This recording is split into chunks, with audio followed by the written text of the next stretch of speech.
வணக்கம். 2007ஆம் ஆண்டு ஆங்கில இந்திய எட்டில் ஒரு அரைப்பக்க கட்டுரை வந்தது.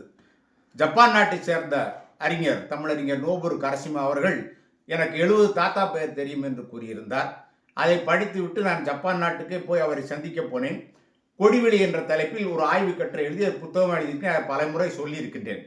இந்த கொடிவெளி என்பது அதை ஆங்கிலத்தில் ஜீனியாலஜிக்கல் ட்ரீ என்று சொல்வார்கள்.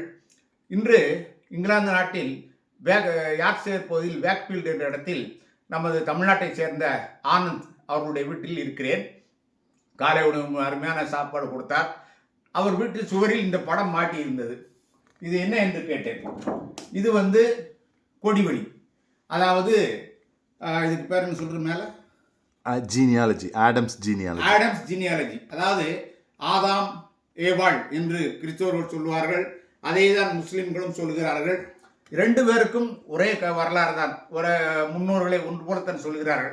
முதல் நபி அவர் தொடங்கி காயின், சேத், ஆபெல் என்று சொல்லி 24வது இடத்தில் இயேசு கிறிஸ்து வருகிறார். ஆனால் 25ஆம் இடத்தில் நபிகள் நாயகத்தை போட்டிருக்கிறார்கள். அதே போல முஸ்லிம் மன்னர்களுடைய பெயரெல்லாம் கூட இருக்கிறது. இதை பற்றி ஆராய்ச்சி செய்து இது ஒரு பெரிய வரலாறு. ஆனால் இப்படி ஒரு படத்தை இங்கே பார்த்தது எனக்கு கொஞ்சம் வியப்பாக தான் இருக்கிறது. இந்த படத்தை நான் இது போல ஒரு தமிழ்நாட்டில் பல வீடுகளில் கொடிவெளி வரைந்து வைத்திருக்கிறார்கள். இப்படி ஒரு படத்தை இங்கே தான் பார்த்தேன். அதை உங்களோடு பகிர்ந்து கொள்கின்றேன்.